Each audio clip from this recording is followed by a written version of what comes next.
Well, hi everybody. Welcome back to the channel. I'm Dave from Chase Summit, and we are on another live stream. This one was a little bit of a struggle. I've been sitting here working my day job all day, and I thought I would get ahead of things and be able to have a nice, relaxing end of day, slow down, and then be able to jump online and do the live stream.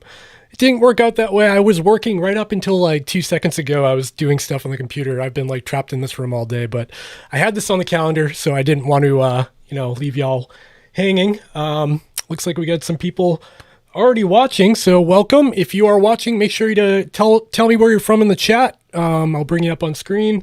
And if you've got any questions related to GPS watches, all those things, we're going to get to those in a little bit. I've got the whole spread here. Let me make sure this camera's working. Yeah.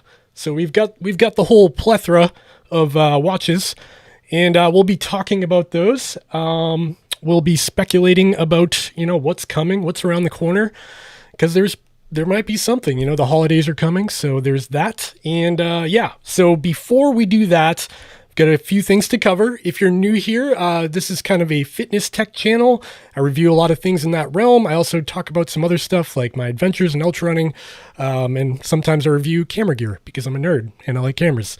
So I also want to mention that I fired up a podcast about 2 weeks ago, which is pretty exciting for me. I've been taking some of the live streams where I have a guest and putting them on the podcast in audio only form with some light editing to take out all the ums and pauses and stuff. So that's pretty cool. I've been having some fun with that. So go check that out on your favorite podcast platform, Spotify, Apple, all the things. And, if there's a rating system, try to give me a good rating. I appreciate it.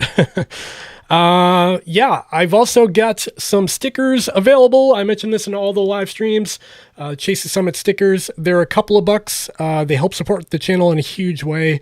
A ton of people have picked these up, so I actually had to reorder them. So that's really exciting to know, like, cars are driving around with these on them. That's exciting for me, at least.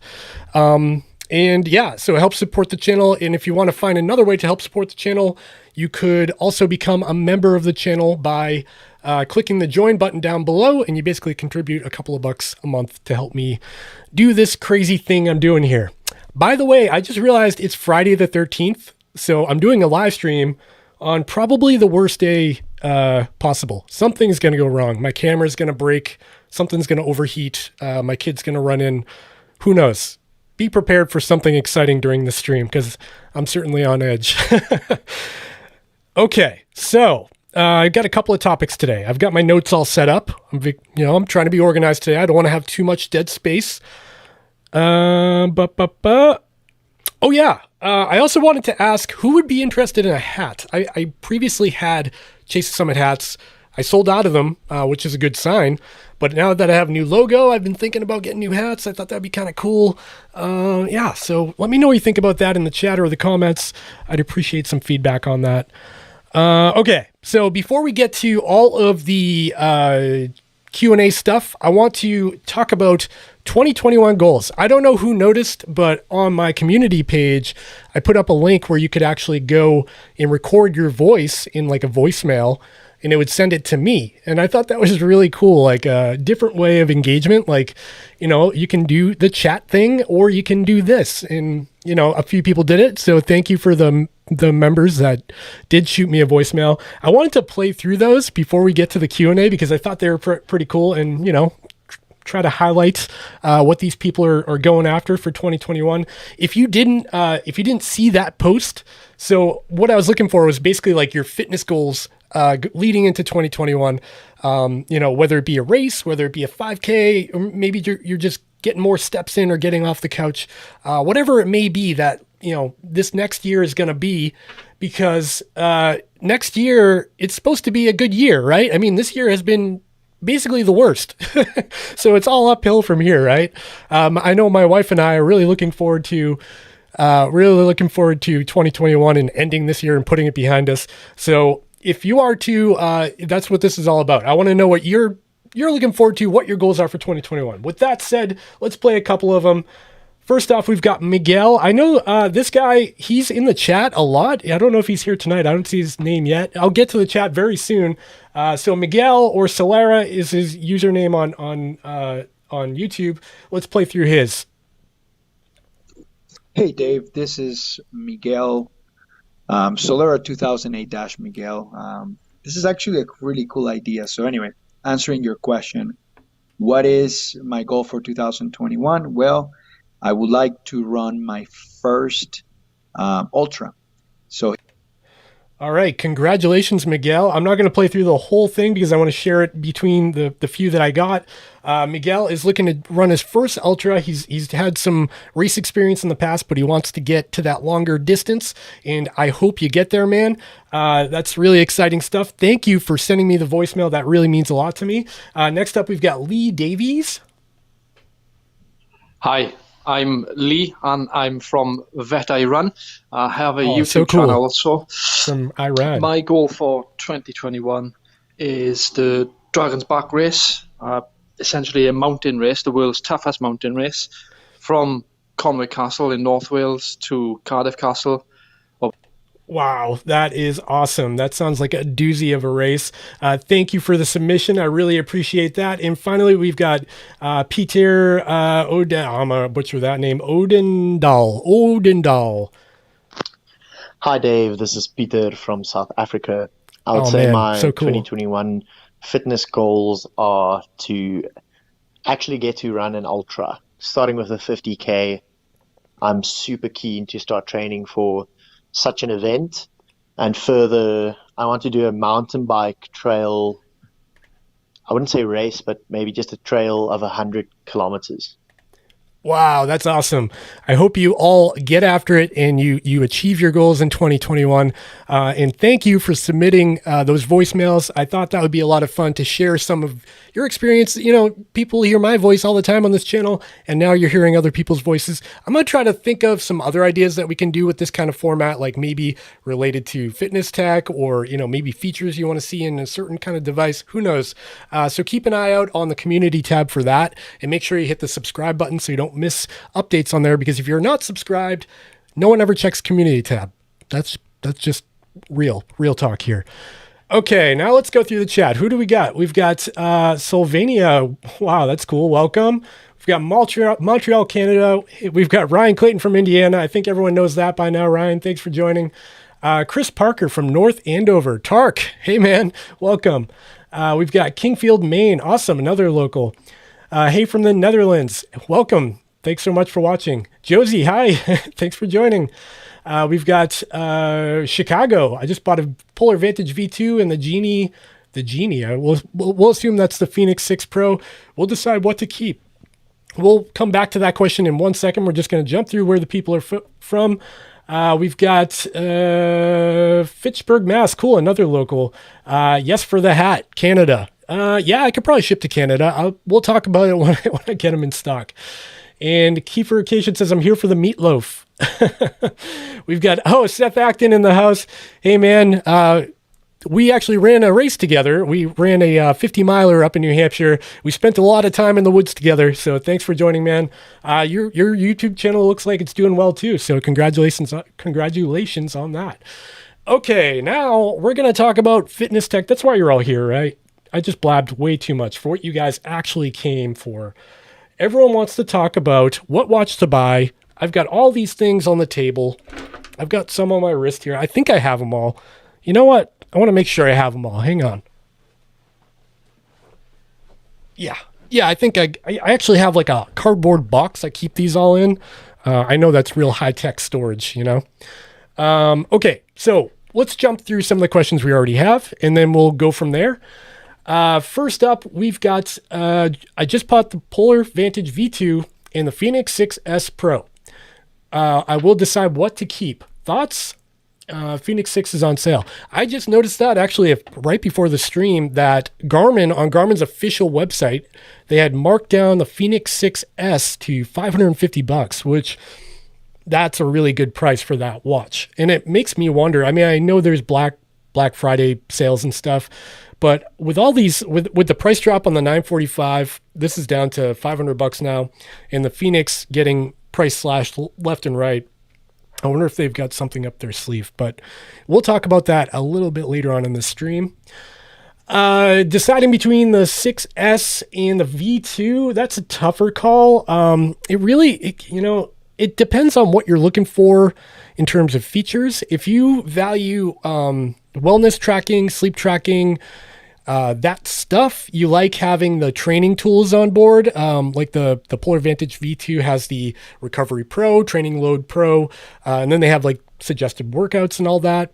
I find that stuff to be just a bit more accurate and a little more useful than the Garmin side of things. Garmin gives you all that information, but A, I don't feel like it's the most accurate information, and B, they don't really tell you how to use it. Like they give you a body battery score, they give you a training load, but what do you do with that information, right? You have to kind of know what to do with that information, where Polar will actually, spell out exactly how to use it. On the flip side, I do prefer the Fenix 6S or 6 because of the navigation features. You get mapping and stuff like that, and you don't get that on Polar devices. They're pretty far behind in terms of navigation. They're even behind Coros and Coros and Suunto. Boy, brain's fried today. So yeah, if navigation is important to you, I would steer away from Polar. If wellness tracking is important to you, I would steer towards Polar. And I think Garmin kind of sits in the middle. They are the king of navigation, bar none. No one's better than them. But their wellness tracking is okay, right? And their heart rate sensor is okay. Like everything's pretty good. They're like good at everything, master of none. That's the wrong phrase to say, but you know what I'm getting at here. Okay, so let's move on to the next question. In terms of watches, I've used the Suunto 5, the Suunto 5. I love the battery and the GPS tracking. However, I need something that is more powerful smartwatch. What options do I have? Thank you. Well, okay. So I guess it depends what features you want in terms of smartwatch functions. If you like Suunto watches, the Suunto 7 is a pretty good choice. And this actually just got some recent firmware updates to make it a more viable navigation option. You can actually do routing and stuff on this now, not on the watch, but on the phone, and then sync it to the watch. So I would say maybe the Suunto 7 and maybe the Apple Watch. The Apple Watch Series 6 and SE are solid devices. I really enjoy the SE that I have here. It's good at, tracking workouts. It's good at it's the best at day-to-day life. It integrates with an iPhone incredibly well. Pictures and your text messages show up on this thing where no other watches do that. That said, if you have an Android device, the iWatches or Apple Watch is off the table. And that's kind of where Google Wear OS comes in. And if you're looking at Google Wear OS, I think two solid choices would be the TicWatch Pro 3 that I have here and the Suunto 7. These are really good. The TicWatch Pro 3 has better battery life. It can go for about 3 or 4 days. The Suunto 7 has okay battery life. It's not incredible, a day and a half at most. But it is, I think, a superior activity tracker when you're talking about recording your runs. I hope that helps. Okay, moving on to the next. Fenix. Geez. Yeah, I think I picked that up when you asked your question. We've got Matt LeGrand in the house. Welcome, Matt. Thanks for joining, man. We've got Kevin Corhost in the house. Hi. Hi to you. Thanks for joining. Okay, so now I want to shift a little bit and talk about, by the way, if you have more questions, throw them in the chat and I'll get around to them. And if you just joined the stream, make sure you throw down where you're from in the chat. Bring you up on screen. We can talk. Okay, so with that out of the way, I want to talk about what I think is coming next from all of these brands. So first off, we're going to talk about Garmin, because that's the elephant in the room. The 945 that I'm wearing right now is becoming a little bit of a dated device. I don't want to say that because I love this watch. I love the 945. It's such a good choice, especially on sale right now at $500. There's nothing that beats it in terms of features. Sure, it's got the chunky bezels, but come on. It for $500, it's insane. But that begs the question, where's the 955, right? The 955 has been rumored all over the internet, like that 5K Runner Guy's website. He talks about it a lot. There's FCC filings for a 955 with LTE with like a cellular built into it. And for whatever reason, it still hasn't surfaced. I don't have any insider knowledge on that. And people ask me all the time. I also don't know when the Fenix 7 is coming out. So don't ask me that either. But we can speculate. We can have fun with it. And I think, can you guys hear my kid crying through the door? I hope not. So I think I was hoping that we were going to see a 955 in October because Techtober, right? Everybody launches their best stuff. You know, the Apple stuff comes out, the MacBook Pros, new TVs. And it's kind of the same in the fitness world where new devices launch around that time because of the holidays, right? And they want to sell a bunch of them. Didn't happen. So now we're in November. We're almost halfway through November and still no 955. So I'm kind of scratching my head on that one. I'm starting to wonder if maybe it's done and ready and maybe they're trying to position it to launch it at a good time given the pandemic situation. But yeah, not here yet. I think though, if I had to guess, that would probably be the next premium fitness wearable from Garmin. You know, the 745 just came out. I don't think we're going to see a Fenix 6 right away, but I do think that the 955 is right around the corner, just not here yet. Okay, so I'm going to save this one for last because I really want to talk about that one. Next up, let's talk about Coros, right? So Coros, I got the Apex Pro and Pace 2 here. I love both these watches, by the way. They just keep getting better. And what I love about Coros is their ability to continue to add features down the line.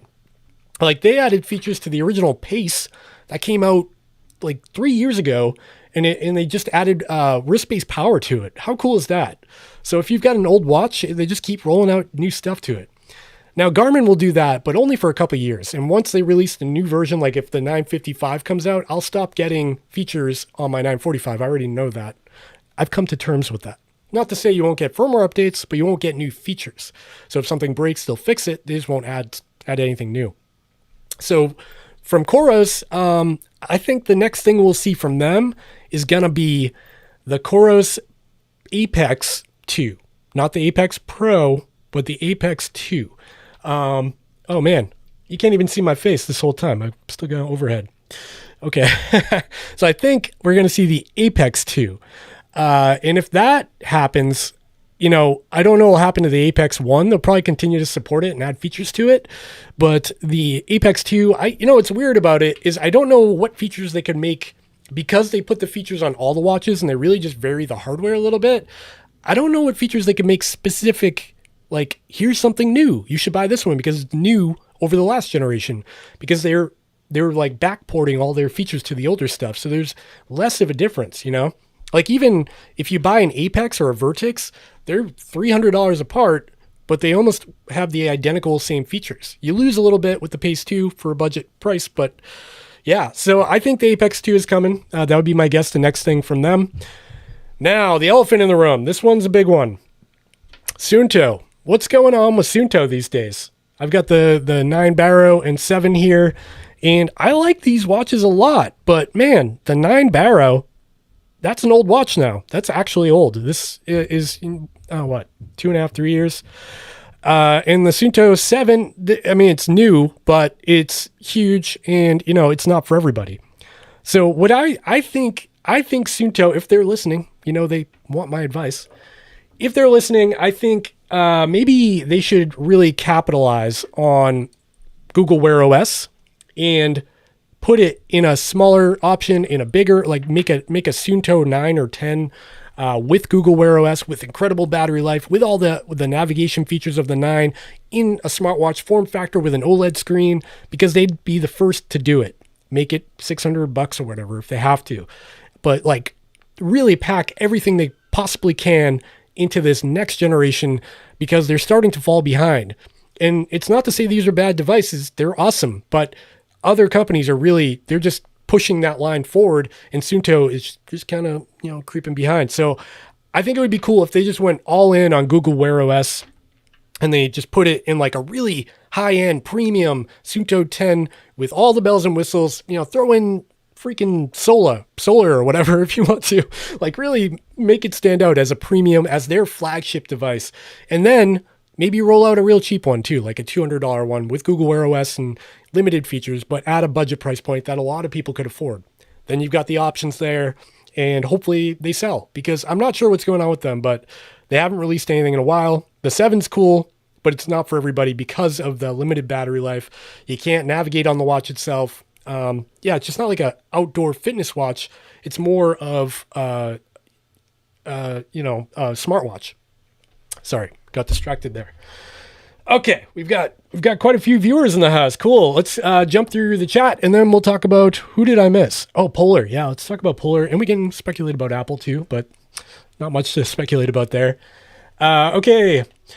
Apple Watch versus Garmin Fenix. Ultimately, conclusion, if you need both, one is slick and packed with features, one is rugged and packed with the other optional features. Yeah, a lot of people try to decide between the two, but they are like the polar opposite of each other. You've got like this monster fitness tracker with maps and everything on board, and then you've got like the everyday watch that everyone wears because it's convenient. And unfortunately, there's not a middle ground there. There kind of is with, like I said, like something like the Suunto 7, but it's not all there, So, yeah, if you want both, you kind of just need to own both. And a lot of people do that. You wear the Apple Watch as your daily driver, and then when you go for a long run, you throw on a fitness watch. Okay. Garmin Fenix 6 or Polar Vantage V2. I think I just covered this in a previous question. Basically, if you want that wellness tracking, really solid wellness tracking with great information that helps you train, the Polar system is really nice. I like Polar Flow. I like the ecosystem. If you want navigation, mapping, offline music, all that stuff that's on the Garmin's, you kind of have to go that direction. Garmin's like okay on heart rate sensor. Polar is really good on heart rate sensor. You got to weigh the options and decide what's important to you, because I can't make that decision for you. They've all got strengths and weaknesses. And unfortunately, you have to kind of navigate the waters and figure out which one fits for you. Shakib Aziz, hey, I just made it in. Welcome. Thanks for joining. What do you think about the BTU Ultra? Elaborate on that. I'm not totally sure what that stands for. I probably should as an ultra runner, or if that's a brand. Is that a brand? Elaborate a little bit in the chat. Thank you. Hi from New Jersey, Abbas Merchant. Hello to you. Thanks for joining.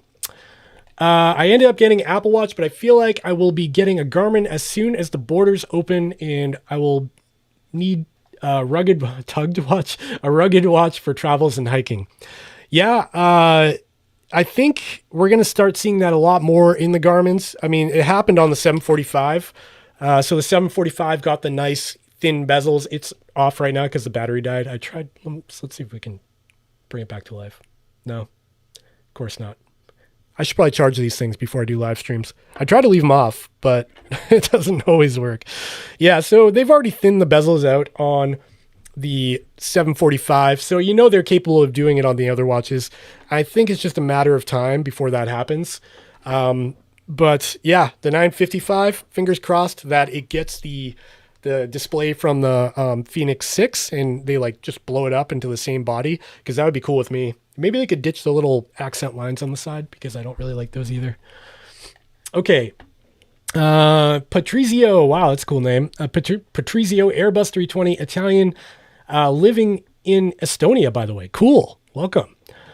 Kefirification. That's a complex name.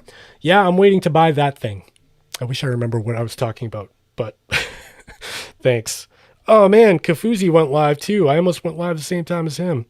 If you haven't checked out Kafuzi channel, go check him out. He's a really awesome runner, and he's great at talking. He's a lot better at talking live than I am. But don't leave and go watch him. Stay and watch me, please. Okay. Chunky Bezels would be a great band name. That's a very good point, Seth. Thanks. Austin S. Hey man, thanks for joining. I remember you from the last stream. Really appreciate it. PTR, dang it, I'm late. Well, you've got that rewind function so you can go back in time, but then you lose out on interacting in the chat, just like we're doing right now. Kefirification. I'm going to get that name right. I've seen you before in the chat. If anything, they should launch it because of the pandemic. Yeah, that's a really good point. And I keep wondering, like, are these brands are they having like a meeting, like a boardroom meeting saying, well, we better just not release anything until this thing is all blown over. But meanwhile, like the majority of people are resorting to running and fitness in this situation, because what else do you have to do? You can't go to the movies. Well, you can, but it doesn't feel that safe to go to the movies. But it would be better to tackle fitness, release all the things, get all that tech out of here, and I bet they'd sell a bunch of them. I know, like the Apple Watch, they had a hard time keeping them in stock because of all the things coming out. So because all the people trying to pursue their fitness and goals and stuff. Okay, hello everyone. I have a quick question. When wearing the Apple Watch while running, my watch takes up to 8 minutes to start displaying heart rate. Is that normal? That doesn't sound normal. When wearing Apple Watch while running. Yeah, mine actually usually picks up pretty quickly. And if I'm using the proper app, like if you download, here's a plug, the Work Outdoors app. Don't use the stock Apple Watch app. Download Work Outdoors because it's so much better. It's got like, you can do mapping on it, and there's just a ton of functionality. You can customize the screens, you can add different features to it and Bluetooth sensors. But if you have that app, you'll get a heart rate reading even before you start your run. So I would say try a different app, because the Apple Watch app to me felt pretty limited. I know a lot of people blasted me when in my review video, I was like, I don't like this app because you can't customize it. But it turns out you can customize it, but the customizations are still pretty limited. So I would say try that app and maybe see if there's more improvement there. But if not, maybe reach out to Apple, because that sounds possibly like a hardware issue. Hello from Italian Dolomite, still rocking the Forerunner 920 XT. Love your channel. Keep up the great work. Hey man, thanks for joining. That's awesome. I love seeing these people around the world. It's so cool, especially those voicemails I played at the beginning of the stream. Just hearing people talking to me from all over the world, South Africa, such a cool thing. Ultra Trails Steven, hey Dave, as a fellow YouTuber, I really enjoy the Adventure Jogger podcast you were on. Hey, thanks. Quick plug for the Adventure Jogger. If you haven't listened already, go check out the Adventure Jogger podcast. Steven, Ultra Trails Steven, and myself, I think we had back-to-back episodes on that podcast.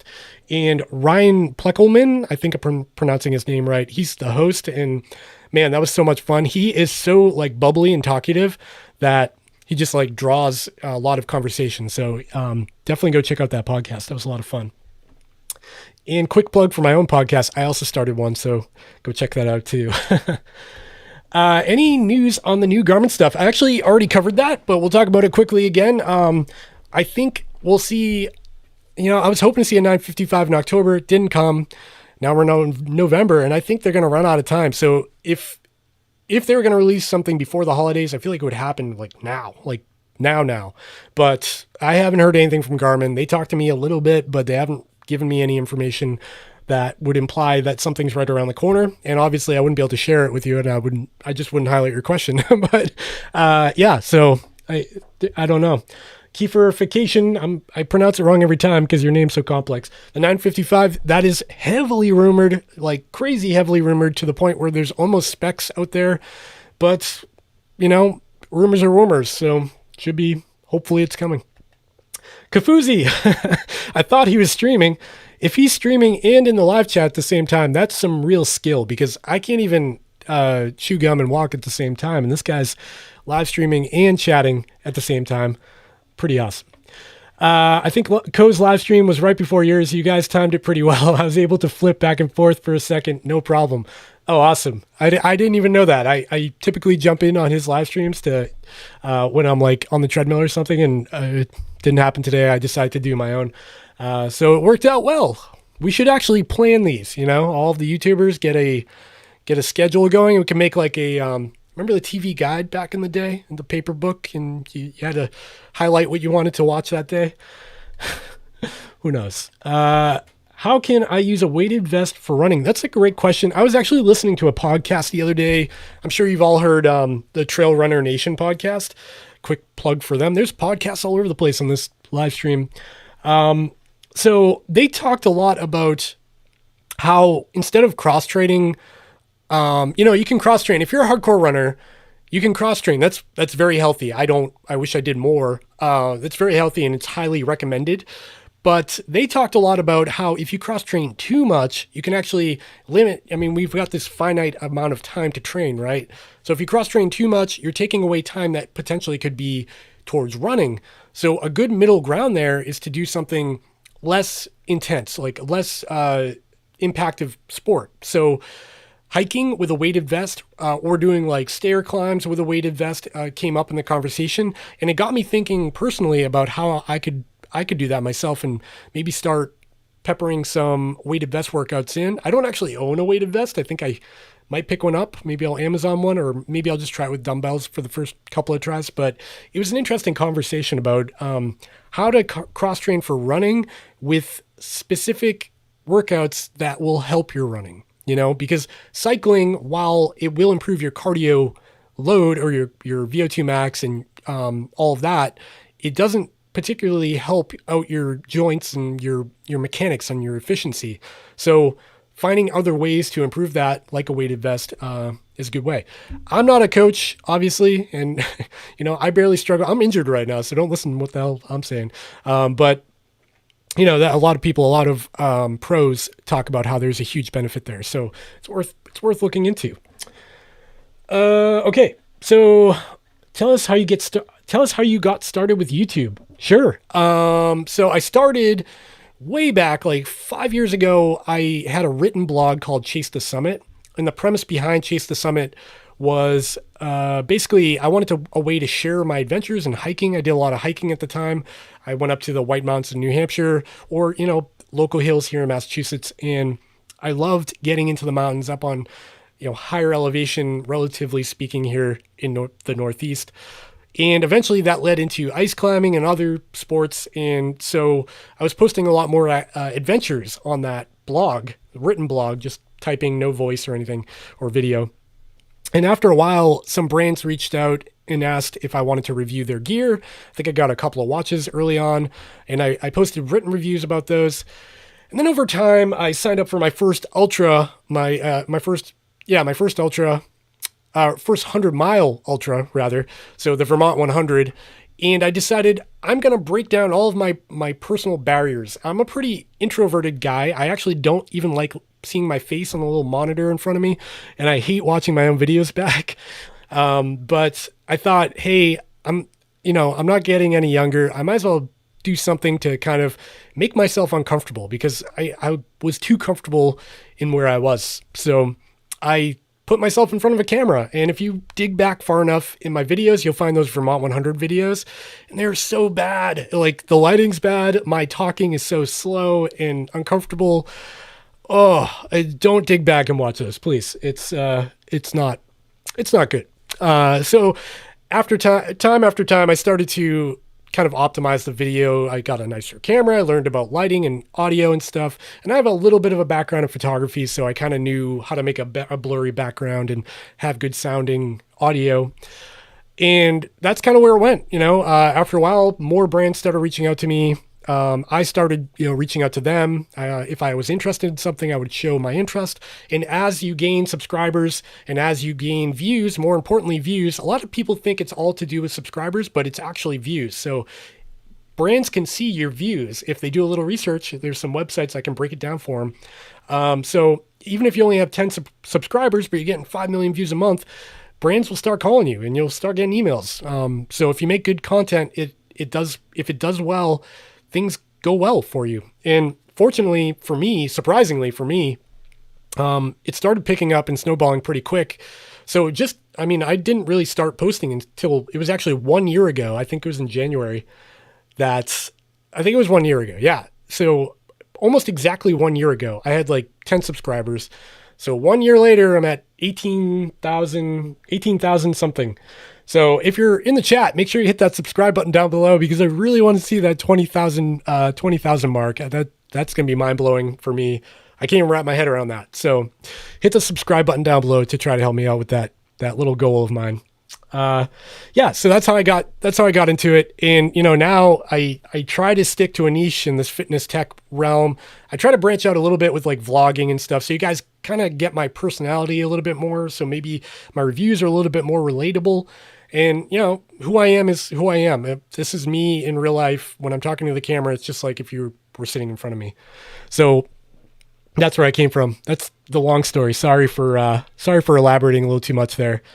But, you know, actually one thing I do want to mention in this live stream is in December, there's going to be a huge change in this channel. I think it'll be positive. I've got a big plan and I'm pretty nervous. I'm scared because it's a bit of an investment financially for me in, you know, having such a low subscriber count. I mean, relatively speaking, I know it's a lot. I'm super grateful for 18,000, but I'm financially investing in the channel a bit more and I'm hoping it pays off. I'm hoping it generates better content, but we'll find out. So not a formal announcement. I'm not going to tell you what it is. You'll learn in December when it actually happens, but I'm hopeful and I'm very excited about it. So stick around to find out about it. Okay. That's a lot of blabbing, Dave. Okay. Will a future watch get an AMOLED display instead of a transflective display? That's actually something I wanted to talk about in the stream and kind of where I think the direction of the industry is going. I don't know. So, you know, you've got these two watches here.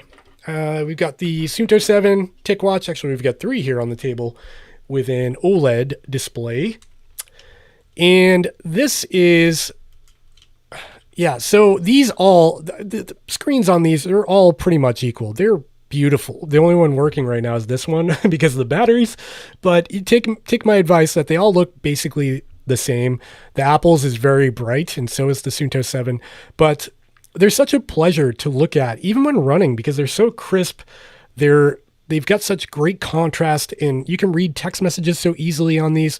So I think, you know, if you look at reviews, if you even look at my comments on some of the videos I've posted, like the 945, the Fenix 6, any of the transflective display watches, the memory pixel watches, a lot of people are like, man, I really want this watch, but I hate the dull display, or I just bought this watch. Why does my display look so bad? So brands are hearing this. This is a very common complaint now that it's 2020, late 2020, going into 2021. The Apple Watch exists. You can use it for running. Suunto 7 exists, and brands have been seeing that. And something tells me that Garmin has been sitting there watching this and probably thinking about, I wouldn't be surprised eventually if we saw a Fenix 7 OLED, or maybe a Fenix 7O instead of the S after. And maybe that could happen and they start putting OLED displays in premium fitness watches. Now, the concern I have with that is obviously battery life. I really value, the reason why I still wear the 945 every day and not an Apple Watch or any of the other things here is because the battery life on this is great. I don't like having to charge it daily like you have to on an Apple Watch. And so I'm worried that they're going to make the sacrifice of going back to low battery life, maybe a week, but throwing in that AMOLED display to make the masses happy. I think the best way they could handle it would be to go ahead and release both, you know, make it an option, just like solar is an option for the Garmin Fenix 6, making it an option. So you could have the Fenix 7 solar, you could have Fenix 7 Sapphire, or you could have the Fenix 7 OLED, and then make different color variants for all of those. I know that would be a lot of cost. I work in engineering, so I know there's a ton of cost there in tooling and fixturing, and we'll have different manufacturing lines. So the more variants you have, the more it costs the company to actually make that many different kinds of watches. And they already make so many different kinds that it's kind of hard to wrap your head around putting in a different OLED in there. And, you know, obviously it would be a huge battery hit and it would make buying a lot more confusing. It would make my job as a YouTube guy a lot easier because I could spell out the differences. That's harder for some brands, but yeah, I don't know where it's going. I think we might start to see OLEDs or LCDs, in the future. Okay. Kefirification, blah, blah. I'm gonna mess up that name every time I say it. It's like that Red Hot Chili Pepper song, Dream of Californication. That's funny. That'll help me next time. Thank you. Except I'll probably just start calling you Californication. Hello from the UK. Welcome. Oh no, my tablet just turned off with all my notes on it. Oh, it's back. Okay. Hello from Slovenia. Hello. Welcome. From Fresno, California, what do you think about Apple's new subscription Apple One fitness feature? That's a good question. Do you think Garmin Coach and his fitness feature can still compete? Thanks. Yeah, I think it's interesting. I think it's kind of limited right now. I think it will help a lot of people. Listen, I applaud Apple for trying to give people better usable information, because a lot of brands, like I said before, they give you your VO2 max, your training load, your steps for the day, your sleep for the night before. But what do you do with all that information now that you have it? How do you adapt your life to better your fitness now that you know all this crap? What do you do with it?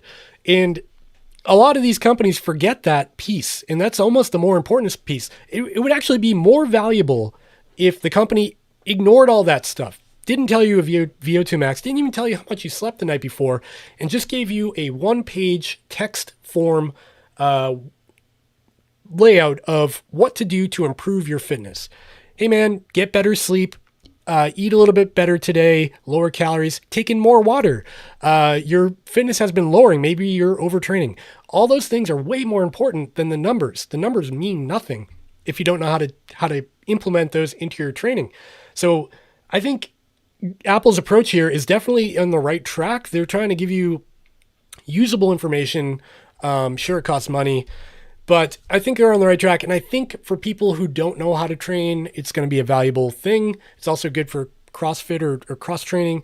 I haven't deep dived too much into it. I intend to, and maybe I should do a video about it. Might be a smart thing to do. Now that you bring that up, I should put that on where's my little list? I've got a Google Keep account. I don't know if you guys know what that is, but it's basically like a note-taking account. And I just type in real quick a video idea, and then I pin it. And right now, my whole screen is just like, it's just all these ideas, and it's so hard to pick one to prioritize and bring to the top. But I'll add that to the list. That's a great idea. Thanks. So in terms of how it competes with Garmin Coach, I think, again, it's for different audiences. I think if you're kind of new to the sport that you're trying to get better at, Apple's is probably a little bit easier to digest. But I do like Garmin Coach. I just think a lot of people don't know how to use it. And I think a third player here is if you're a runner, the Stride training plans are really awesome. Like I know Kafuzi, if he's still in the chat, he's done a couple of videos about them, and they're really good. Like it adapts to your fitness, doesn't adapt to your fitness, but your perceived effort, which is almost more important than your fitness, because your biomechanics, your running efficiency can get better, and maybe your fitness doesn't get better. You could actually drop, your VO2 max could drop, but you start running faster if your efficiency gets better. So your running power is a really cool metric to learn about. And their training plan is really fun to use. It's got an Apple Watch app, it's got a Garmin app, and now Coros recently became compatible with it. So it's on all the major players' watches, and right now it's totally free. The only barrier to entry is a $300 sensor for your shoe, which is a little steep, but you know, it's really, really powerful stuff. Okay. What are you saying? You're super good at talking live. You know, it's weird. I feel like the headphones help me. It cuts out all the outside sound, because when I record videos with this microphone, it's a lot harder. But I like to use that one so I don't have a stupid microphone in my face for real videos and not live streams. Plus this one sounds really good, compared to that one. Okay. Thank you. I appreciate the compliment. Howard Wang, they were great. I loved it. I think he's talking about my earlier videos, when I was going through the Vermont 100. I've gotten so much feedback from that, and it's embarrassing to see the view count, because it got a good amount of views, but watching my face, like, I've just got this like dead face, and I'm like, hi, I'm Dave, welcome to my channel. And it's just, yeah, I needed to pump up the enthusiasm a little bit. Goku Runner, inspirational. You're talking about YouTube. Thank you very much. I have actually checked out your channel. You're doing a great job too, man. Keep it up. Nuno Fernandez, how do you rate the Fenix 6 Sapphire? I started running, swimming, and doing high intensity, in just wondering if it's a good addition for my training. Yeah, I think for high intensity training, there's probably better options out there. Like I talked about before in regards to your wellness data and tracking that kind of activity. Garmin can do it, but the wrist-based sensor isn't that great compared to some of the competition. It's okay, but if you really want to get all of the data, dead on, you might want to wear a chest strap or something like that. Other than that, I absolutely love the Fenix 6. I wear a 945, which is very similar, almost identical to a Fenix 6. And it's a great trail running and hiking watch, which isn't on your list of activities, but it's really amazing at that because of the built-in maps. Now, if you don't need all the mapping and stuff, it might be worth considering the base model, which is much cheaper, and it gets you in the door on Fenix 6. That said, at that price point, I feel like the 945 is the better option out of those. Like, I would take a 945 over a base model Fenix 6 any day of the week because it has way more features, and it's lighter and it's cheaper. Like, I just don't get why you wouldn't. But if you like that really high-end premium feeling watch with the metal bezel and everything, then the Fenix 6 is definitely the go-to. I know a lot of people, you got to wear it every day, right? So you have to like what you're wearing. I totally understand that, and I'm partial to simple looking watches like the 945 here with, it's not super flashy. So, do your thing. But in terms of what you can track with it, it's a great watch. Okay, GoPro Runner. Oh, getting an editor. I think you're talking about the changes to the channel. I am not getting an editor. I have thought about that, but I think what's stopping me with an editor is actually how embarrassed I'd get with them watching raw footage. If you ever watched my raw footage, if Ryan Clayton or Matt LeGrand or Kavuzi are still in the chat, all the YouTube guys, you know what I'm talking about, man. If you watch the raw footage, it's basically me being like, hey, everybody, welcome back to crap. Hey, everybody, welcome back. I'm dead. Crap. Hey, everybody. It's me doing that for an hour to make a 12-minute video. So it's embarrassing. I would not want to put that burden on anybody but myself. I would love an editor, though, because it would mean I could crank out more content. It would be more efficient. I could focus on filming and testing rather than the hours it takes to go through editing. That said, my editing process is pretty streamlined. I'm really fast in Premiere. I just wish that I didn't have to, like, if you watch my videos, I do a lot of cuts, and it's because I can't talk in front of a camera. So I end up chopping it up like crazy. I feel like I talk live better. Maybe I should just pretend I'm live every time I make a real video. This is genius. But it's also like, live is different because I'm just chatting. I'm just talking. In a video, I'm like, I might be doing a spec read, or I catch myself making an error, like, GPS battery life duration or something, and then I have to say it again, and that automatically creates an edit where I have to cut out that wrong part, or it makes it into the video. Ryan Clayton, such a tease. I think Ryan we talk off camera. I think he knows what I'm talking about. Thank you for answering my question. I'm on Android OS, so no Apple Watch. The Hawaii GT2 was impressive in terms of notifications and using the watch for calls, but looking for something a little better in fitness. Yeah, I really want to check out that new Hawaii GT2. That's actually really cool looking to me. I reached out to them, and they said they were going to send me a loaner unit so I could test it out and send it back to them. They never sent anything, so I might have to buy one. I got to look at, so I make a Chase to Summit budget every month on how much I can spend on gear for the channel, and I'm a little high because of some other things I bought. So that might have to wait, but it is something interesting to me, and I'll try to get my hands on one for the channel.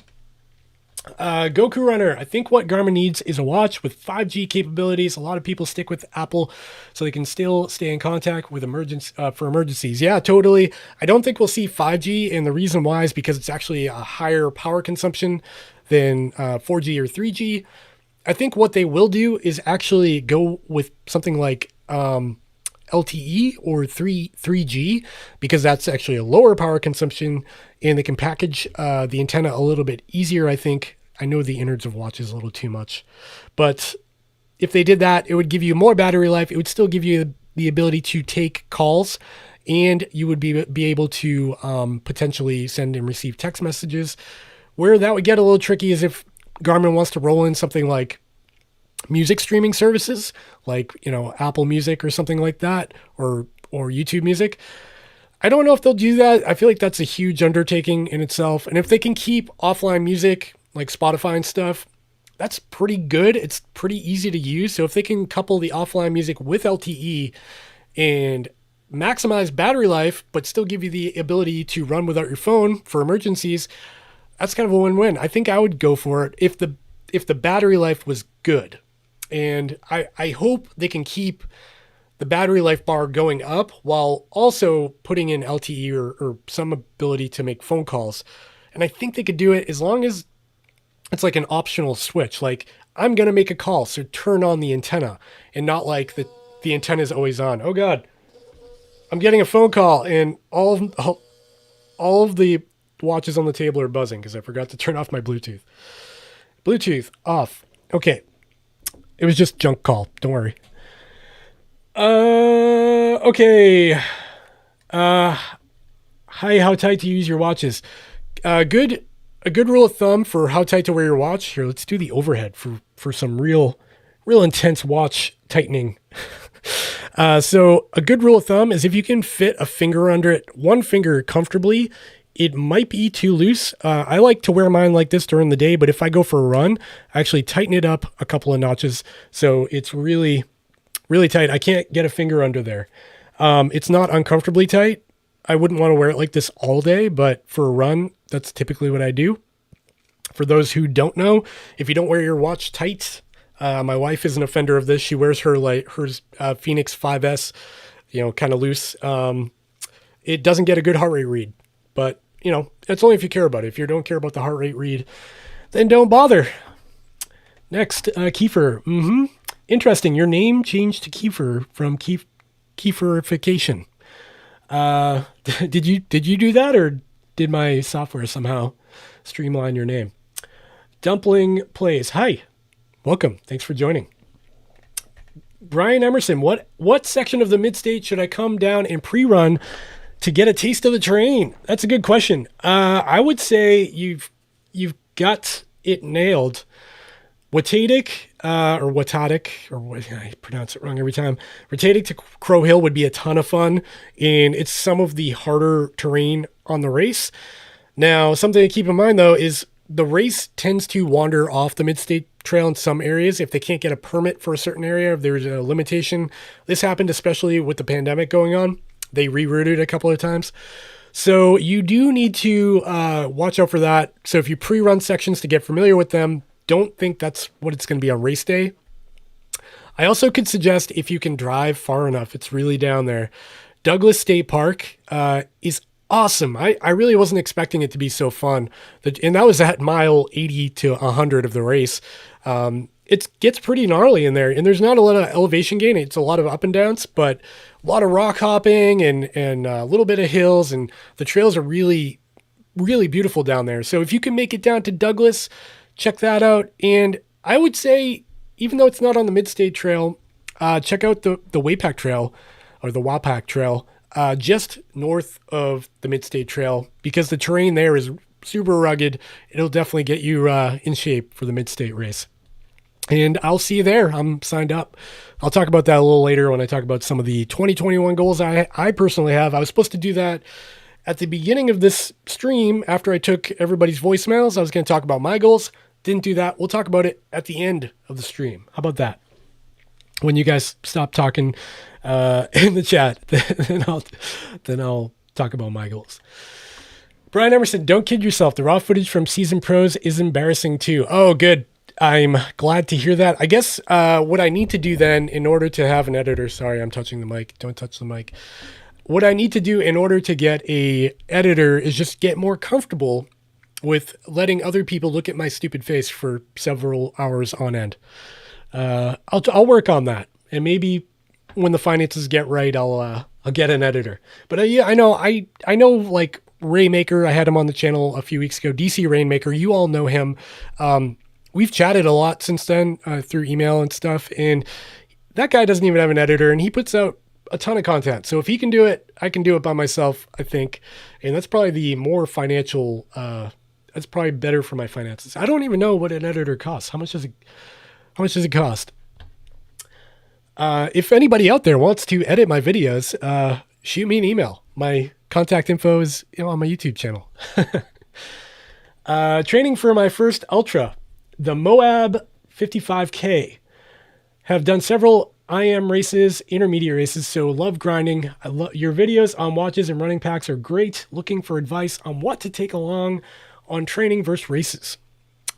So the Moab 55K is going to be very different from a 55K in my neck of the woods. So I don't know if I can help you on a packing list. Things I would not start the race without is a blister kit in your bag. You know, some sort of way to mend a blister on your foot.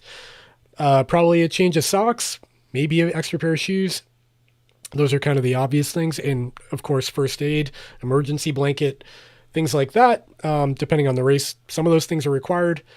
For training races, again, I don't know where you train. It's a little hard for me to say, but personally, I always go, if it's a long trail run, I always have my first aid kit. I like to bring, for my food, I eat gels generally, but I also have little granola bars. And most importantly for me, something I really value is Tailwind in my water. That was a game changer when I learned about Tailwind. Having that little boost of electrolytes as you run continually in your water, it really saved me from dehydration, losing energy, staying focused, all that stuff. That's my short answer for that. There's a lot more to talk about there. Did Garmin work on sleep tracking to be more precise? Yes, they did. And you will eventually get it if you have a 745, 945, or Fenix 6. If you have a Fenix 6 Pro or Sapphire, you already have this new sleep tracking. I actually have a whole video about that. If you want to go check out my channel, the sleep tracking widget particularly got updated, but in updating that widget, they actually put some stuff under the hood. Before, Garmin actually did all the sleep analytics in the cloud. So you would sleep, the watch would sync to the cloud, it would do all the calculations up there, and then it would come back to the watch. Now, when you sleep, it actually does everything in the watch. It's using the computer in the watch to do all the algorithms and give you your information. Then that actually syncs to Garmin Connect, and that goes up to the cloud. Total opposite of what used to happen. Now, doing that, they actually put first beat technology into the sleep tracking, which was previously not available. And that's a game changer because it just changed the algorithm entirely. And for me, it became a lot more accurate. Now, that was supposed to become available on the 745. If you look at some of the reviewers, like I think DesFit, when he posted his review, his actually had the sleep tracking widget on it. But my 745, even though this was a pre-launch unit, didn't have the sleep tracking widget. But yeah, it's supposedly rolling out. And from what I've heard from Garmin is that they had issues in beta. Some people had inaccuracies. So they took it off the table for now. They're going to refine it. And then we're probably going to see it on the 945, 745, maybe 245. Not totally sure, but more of the recent watches. Anything older will not get it. Only the newer stuff. And of course, any new releases moving forward will probably get this new form of sleep tracking. Okay. Thanks, TJ Emirates. Do you have a best guess for when the Fenix 7 will drop? I'm going to go way out there. We're looking at mid 2021. That's my guess. But first, the 955 has to come out. That's how it always goes. The 945 came out before the Fenix 6. The 935 came out before the Fenix 5. That's how they do things. So you'll see a 955. The 955 will have some unique features in it that we're all going to drool over. Everyone's going to go run out and buy a 955. Then the Fenix 7 will come out, and that will have all of those new features plus some even newer ones. That's usually how it goes. So yeah, it's going to be, I'm guessing mid 2021, maybe fall 2021 even. That's the best I can give you. Okay. My wife is in the chat. She says, I tighten it for runs. She's talking about her watch. So she gets that from me. I yell at her to tell it to tighten her watch. What do you think about the new Garmin daily workout suggestions? I think they're cool. For me, it's weird because I've been a little injured lately, so my training volume has gone down quite a bit. I'm still getting out there, but not quite as much. But it's basically telling me every time I go out to either rest or do a base run, which is kind of a low speed run. And maybe it knows I'm injured. That's my best guess. Maybe it actually knows I'm injured and it's really good. Or it's little off. The latter is probably more accurate. But from what it looks like, I think it could be pretty cool for people who maybe don't know how to train and you're just getting into the sport. I think it could be pretty valuable for that person. For me, or for like a hardcore marathon runner, it maybe not be as beneficial. Somebody who's been around the block and kind of knows their body a bit more. But I'd say it's just as good as something like what Polar has with their suggested workouts or their FitSpark system that they have. Hope that helps. Kiefer, I did. Long overdue. Sorry for taking up your time with my stupid nickname. No worries, man. That's why I'm here to talk to you guys. How long have I been on? Oh, I'm going over an hour. I was only supposed to do an hour, so we'll take a few more. I'll talk about my 2021 goals, but we're gonna keep rolling, guys. Let's keep going. Okay. And will it be useful for the more advanced runners? I think I answered that in my last little spiel. Mile 95-ish to the finish killed me on the mid-state. I was using my poles as crutches. Yeah, that was tough for me too. The weird thing for me in that race is actually the low point of the race for me was like mile 60. I just hit a slump. It was all road miles. It was like a 10-mile section of hilly roads. And I had my pacer with me, and he was really trying to motivate me to keep going. And I got this system, I say it in my video, of I tilted my hat down like this, and so I couldn't see the hills in front of me. And I just started old man shuffling up these hills. And that got me through it. Like that system of not seeing the tough terrain or hills ahead of me.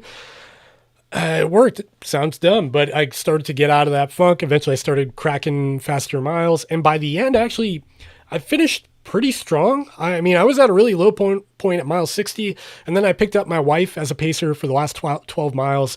And the last 12, I was feeling pretty good. I had a good solid jog going, and I ran it through the finish line. That doesn't happen all the time at every race. That was just a good day. Okay. Jan Peter Mulder, we'll edit for $100 an hour. That depends how fast can you edit a video. If you can edit them in 15 minutes, we might have a deal. The cool dude 45, is the Series 6 the best smartwatch? Are you talking about Apple Watch Series 6? That's probably what you meant. That kind of depends. If you have an Apple Watch, yes, it's probably the best smartwatch if you have an Apple Watch. If you have an Android, no, because you can't use it. I thought with the Series 6 and the SE, I thought that Apple was finally going to see the light and expand their horizons and let Android users get in on the Apple Watch at a limited capacity. Like maybe not everything works, but something works. Like maybe you can't install apps from your phone, but you can install them from your computer, but you could still get text messages and phone calls on your watch.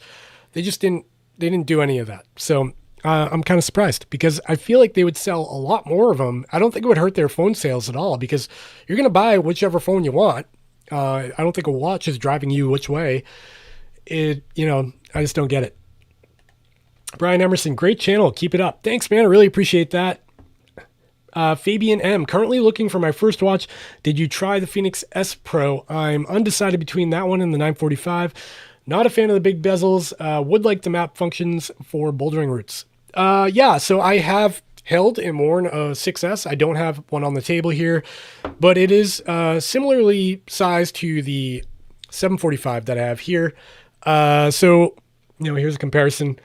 745 against the 945. The 745, the Garmin Fenix 6S, really the only downside is the battery life. You get everything else. It's got everything that a 6S has, or a 6X has rather.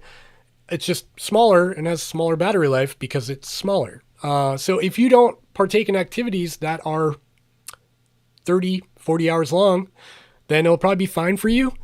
If you like a smaller watch, it'll probably be really nice for you because, it's a much smaller footprint. And personally, I like a lighter and smaller watch. But if you do want more battery life and mapping and all of the other stuff, I would look into the 945. But again, the bezels, man, everyone talks about the bezels. And I think they've heard you loud and clear. I feel like they won't release thick bezel watches anymore. And hopefully other manufacturers like Coros and Polar get that memo soon too. But we can hope. Okay, Peter Znick. Peterzenick. Yeah. Do you think that the protective screen protector sticker gives something to the Fenix 6 Pro, or is it not needed? Yes, it's a huge, you should definitely put one on your Fenix 6 Pro or your Forerunner 945 or 245 or 745, unless you don't mind scratches, because the Gorilla Glass they use in these is not that scratch resistant. I scratched almost all of the watches that have it. Actually scratched my Fenix 6 Pro Titanium Solar. That's a long one. That's an $1,100 watch, and I was doing laundry one day, and the watch actually hit the side of the washing machine, scratched the lens, which was really disheartening, but it happened. So I would slap one on there. They don't look great on, if you buy the wrong brand. If you go back and watch some of my videos, I link the brand I use in the description, and it fits on there really accurately, and some fit better than others. Like, I'm missing a watch. Where's my Instinct? Oh no, I have it. So if you look at this brand, this is the Instinct Solar. Again, it's off, but I think this one has yeah, that's a battery life. So this is the Instinct Solar. Yeah, it's not a Fenix 6, but you can't even tell that it has, this actually does have a screen protector on it. It's just so perfectly sized that you can't even see it. It really goes right up to the edge. I can't even put my fingernail in there. It's like really dead on. So if you can get one like this, I would go for it. But some of them have like a gap around it, or it's too thick for the watch, and you can kind of see the perimeter a little bit. I don't really like that, how that looks, but they are valuable. They do protect your watch. The Cool Dude, what do you think about the G-Shocks from Casio? Man, they are like the ugliest watch on the market. I'm just going to put that out there. I did email them. I asked to check out, oh man, I forget the model number. The GBH 1000H, they crazy names. But the Rangeman, the white and black one, I think it is, they didn't respond to me, I don't think. But I would be interested to try it out. I couldn't see myself wearing that every day. It's so big. Like a Fenix 6 is just like as big as I want to go. And I think they weigh like 110 grams too, which that's way out there. And without having full mapping on board is kind of like, where's all that weight going if it's not doing anything of value? Now that I just trashed them, they'll probably never send me anything, but I can hope. Okay.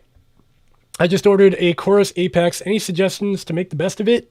Get out there and run. That's my best suggestion. The Chorus products are so like simple and easy to use that all you got to do is find time to run, take it out of the box, hit the go button. You're off and running. I love how easy it is. Like from taking it out of the box to putting on your wrist to just, you scan it with your phone, and they're ready. Firmware updates are typically pretty fast, and syncing to Strava is so reliable every time. It always goes over to Strava. So I like that aspect of them. But also make sure you customize your data pages like efficiently. Don't have 10 pages in there of garbage that you're not going to actually use. I like to try to consolidate as much as I can on one page, maybe two if I really need it. But yeah, you don't want to be like scrolling through 10 pages.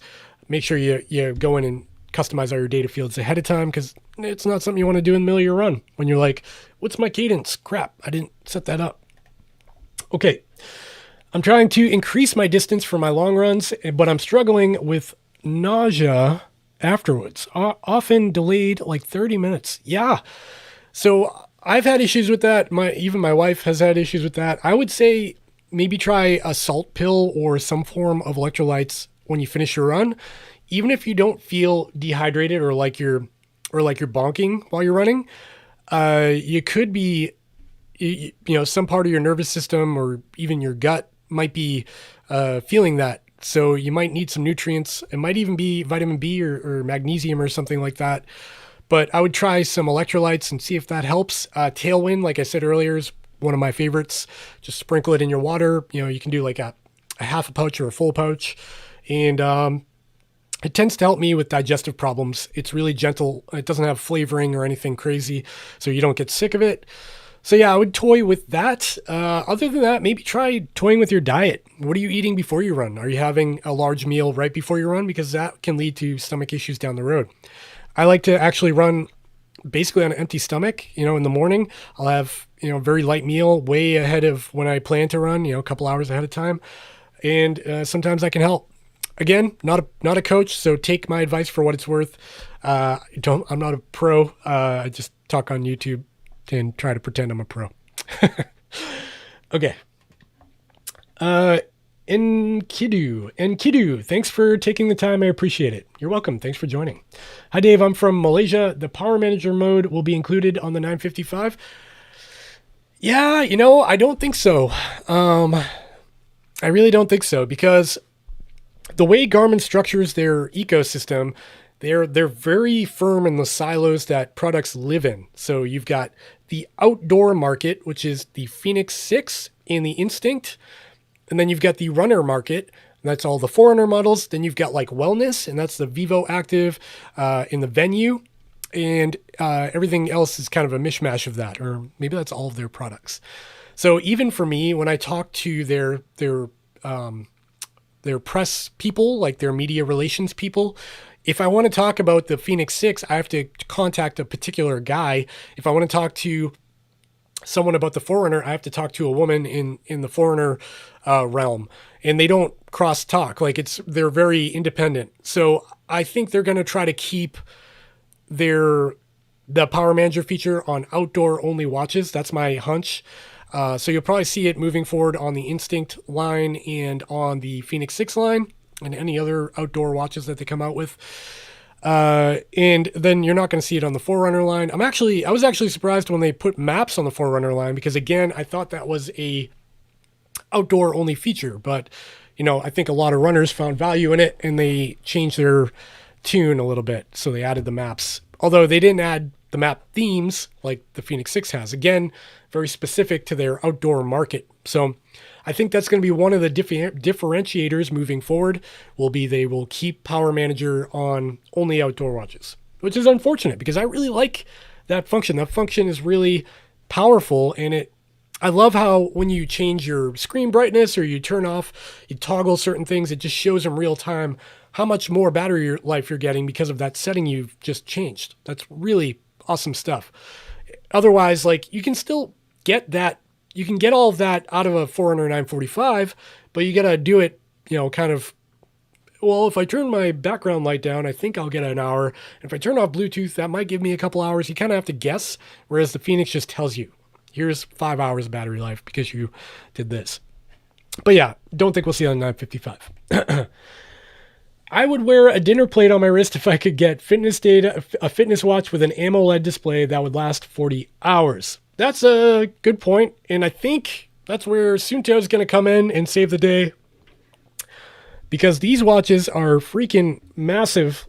I mean, let's get a comparison. What's a small watch? Yeah, here's a Polar Unite, and here's a Suunto 9 Barrow and a Suunto 7. I could if I took this apart, I could probably fit the Unite case inside of the 9 Barrow.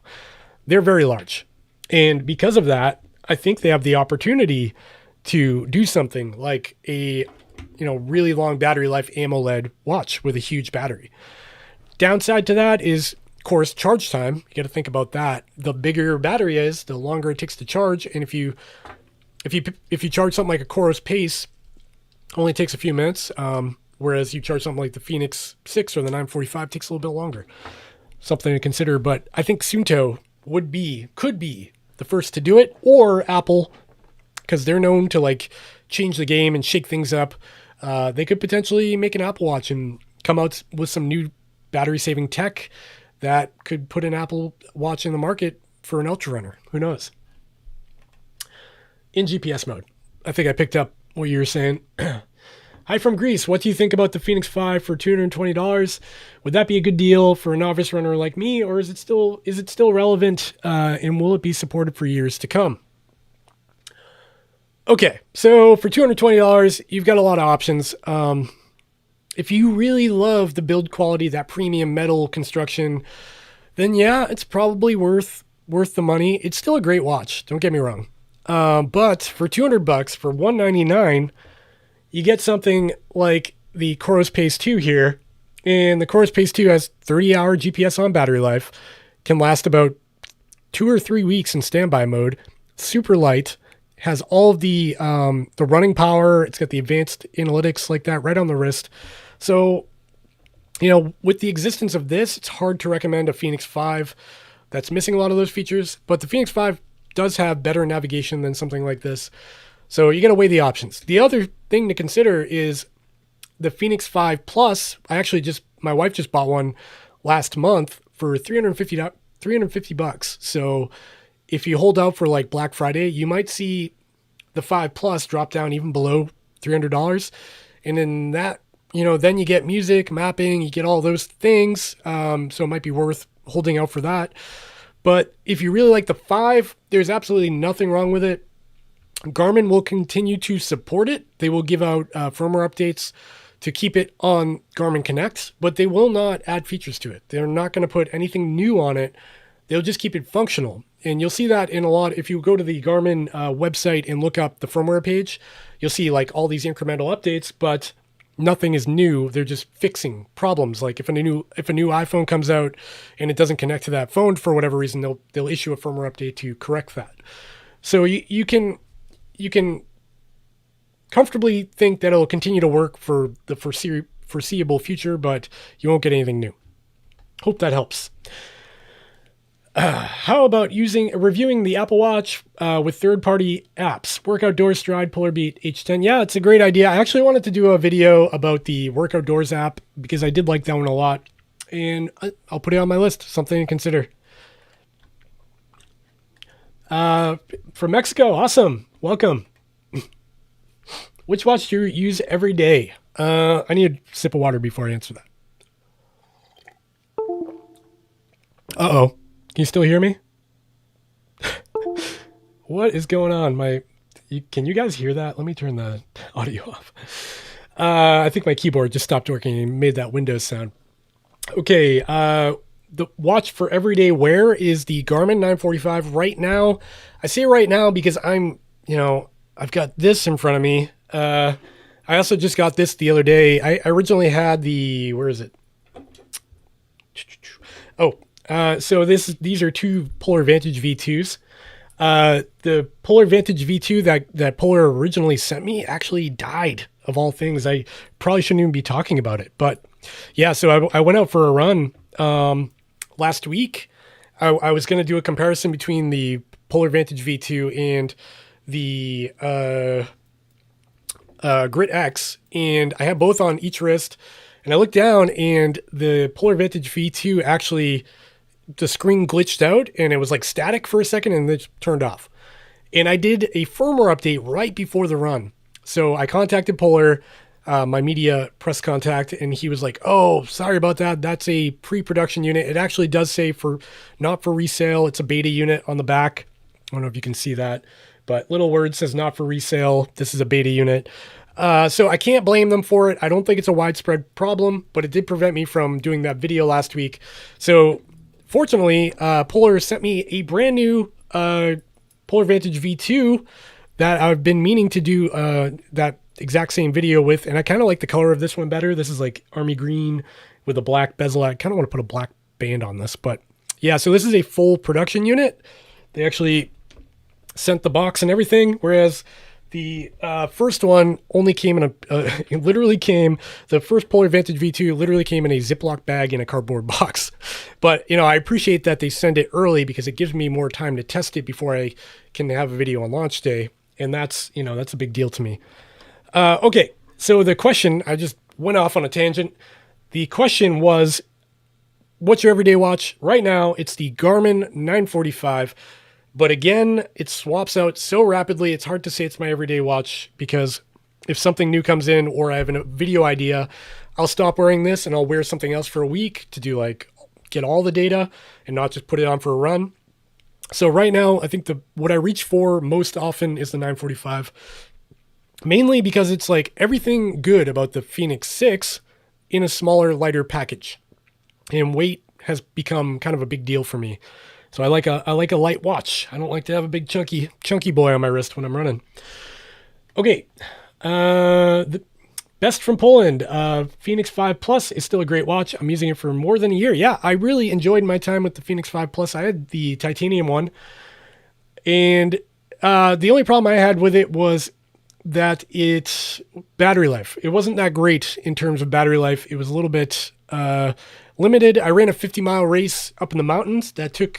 So it was a 50-mile race, but it took me 14 hours to complete because it had almost 17,000 feet of elevation gain in 50 miles. So tons of elevation gain.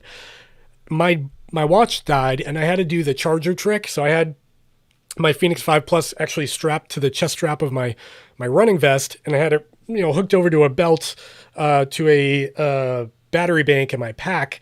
And it just felt so fiddly. It charged quickly enough and I was able to put it back on, but just not having to worry about it. That's like the beauty of that long battery life. Coros, if you buy a Vertex and you're signed up for basically any race, unless it's a 200 miler, you're good. You don't have to worry about it. You don't have to pack an extra battery. You might want to for your phone, but yeah. So I really value battery life now. If you don't do activities that long, Fenix 5 Plus is basically a Fenix 6. I mean, it's got a lot of it. Doesn't have all the UI tweaks, the power manager, all those things, but it's got a lot of what the Fenix 6 has at almost half the price. So it's still a great watch by today's standards. Garmin 945. Yeah, I think he's answering what I wear on a regular basis. I just answered it. Jay Santiago, show us your Fenix 7. Yeah, all right, let me check. Let me look for it. I'll get back to you on that. Dave, personally, you choose the Forerunner 945 over the Apex Pro every day. Yeah, I love the Apex Pro. It's a great watch, I think. So here's the test of battery life for the Apex Pro. Which button do you push? You push the light button, right? It might actually be dead. Yep, it's dead. That's unfortunate. Yeah, it's dead. I love the Apex Pro, and it's, the battery life is incredible. It's a super well-built watch. It actually has a reasonably accurate heart rate sensor on the back. It's got the SpO2 sensor. It's a really enjoyable watch to wear, and I love this colorway too, by the way. It's a really cool looking watch. But I still choose the 945 on a daily basis because I just value the offline mapping, which you can't get anywhere else. Garmin's the only player in the space doing mapping. And I tell you what, if Coros figured out some way to get a map, it doesn't have to be full rootable, maps on the watch like Garmin, but if they could figure out a way to get, that free open source mapping, I think it's called Mapbox or Open Maps. If they could figure out how to port that onto their watch in some way, just to be able to see a visual representation of the trail, because that's what I use most often is what I want to see. If there's a junction coming up, am I turning left or right? That's all I want to see. If they could figure out a way to do that, it would change the game. They'd be a real contender in Garmin space. Garmin would have a really hard time competing with that because the battery life of the Coros stuff. Now, Garmin does have Connect and they have wellness tracking and stuff, but for people who don't care about that, I see a lot of trail runners who are I don't care about music. I don't want Garmin Pay. I just want a reliable GPS watch. For those people, a lot of times they buy Garmin because they want maps on their watch. Now, if Coros could get it, some form of mapping, it would change a lot of people's mind. A lot of people would start steering their way over to Coros. And who knows, maybe that's what's in Coros's future, I hope so. If they could, like I said, use an open source or even maybe they could partner with Trimble or some other third party, like they did with Stride. All ships rise with the tide and everybody would get a boost in they'd have to license it and pay that company, but I think they'd sell a lot of them. Okay, Tom Jackson, is the 245M a good watch for cycling? Let me see how long I've been on. Holy crap, an hour and a half. Okay, I'm almost done. My wife thinks she's cooking dinner. She's probably mad at me by now. Okay, is 245M good for cycling? Sure. I think it's probably good enough if you're just trying to get a GPS track. I think if you want more than that, it might be worth considering a bike computer like one of the Edge units. In terms of those, I can't really shed any information because I'm more of a runner than a cycler, but I might get into it because of this channel. Who knows? Solera 2008, you heard his voice at the beginning of this video. Watching now, but not live. Awesome. Thanks for joining. Excuse me. Thank you for inspiring me to run, Dave. Greetings from Malaysia. Hey, thank you. That means a lot. I'm glad I had some impact on your running. It's the best I can ask for is comments like that. Anza Barrega, hello to you. He's giving me the wave, or is he giving me the finger? I can't really tell. Which watch company's ecosystem do you prefer? Again, I keep reverting back to Garmin, but I also really like Polar's. The Polar Flow ecosystem is really good. Again, it gives you all that data in a really digestible way where Garmin kind of just throws numbers at you. Polar really, they take it to the next level in that department. I suppose that I'm only disappointed with the Fenix 6. GPS accuracy is a joke comparing 3 times cheaper Amazfit Stratos. Things smaller, not working, wake on wrist. However, greetings from Poland. That's interesting. Yeah, so like I say in a lot of my review videos, the Fenix 6 is not perfect. The GPS accuracy is not perfect. The heart rate accuracy is not perfect. But to me, I don't really care if my GPS accuracy isn't dead nuts. Like, as long as I'm within the realm, like within 5%, I'm okay with that. What I care about is the tools that the Fenix 6 has. Like, the navigation functions are really important to me. So, there's that. But if you do want the most accurate data, I would steer you towards like a Polar. They do pretty good heart rate data, good GPS accuracy. The Vantage V2 is really good. What features do you think Garmin will add on the Fenix 7? Already answered it. Rewind this live stream if you want to see that. But I think, wait, did I already answer it? Okay, I'll answer it anyways. So I think on the Fenix 7, we'll probably see maybe a new sensor of some kind, and it may be not something we don't particularly care about. I think we might see solar across the line, like everything might have solar, including the Sapphire models, because they already did that on one of their watches. Other than that, I don't know. Maybe an OLED. Maybe an OLED option would be cool to see. Yeah, other than that, I don't know. Maybe a new heart rate sensor, because there's a lot of complaints about the heart rate accuracy. Maybe they tweak their GPS antenna to get a little bit more accurate. Things like that could be a big reason for people to upgrade.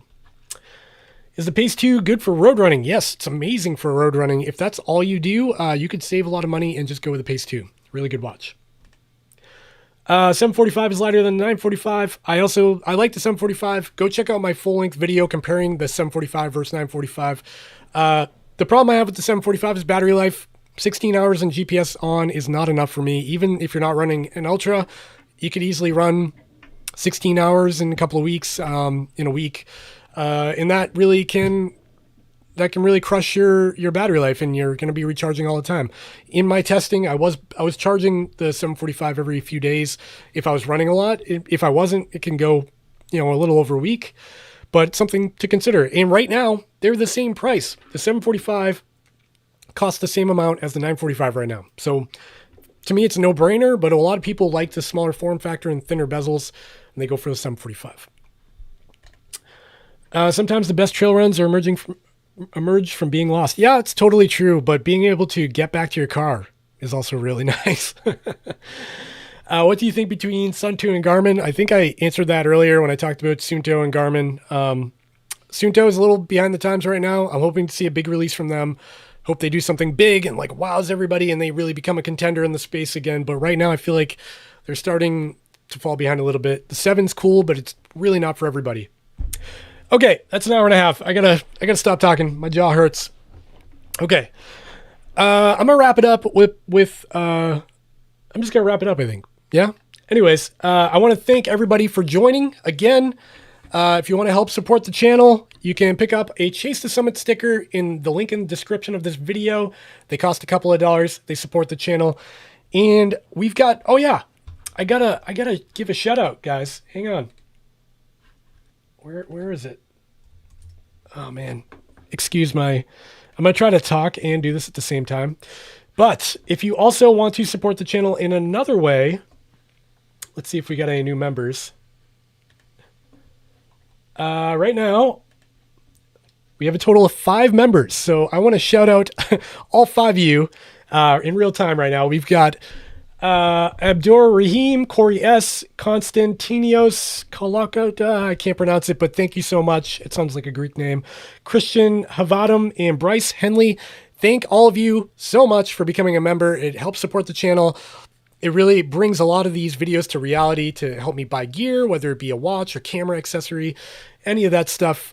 So thank you so much for being a member. And if you want to consider being a member and getting a shout out like these guys just did in this video, click the join button down below. Cost a couple of dollars a month, and I will also send you a sticker. I think I've been doing that, hopefully. So do that, and yeah, thank you so much. Thank you for stopping by the stream. I think that's all I've got. I always forget how to close these things. Oh, no, I'm not even going to talk anymore. Thanks.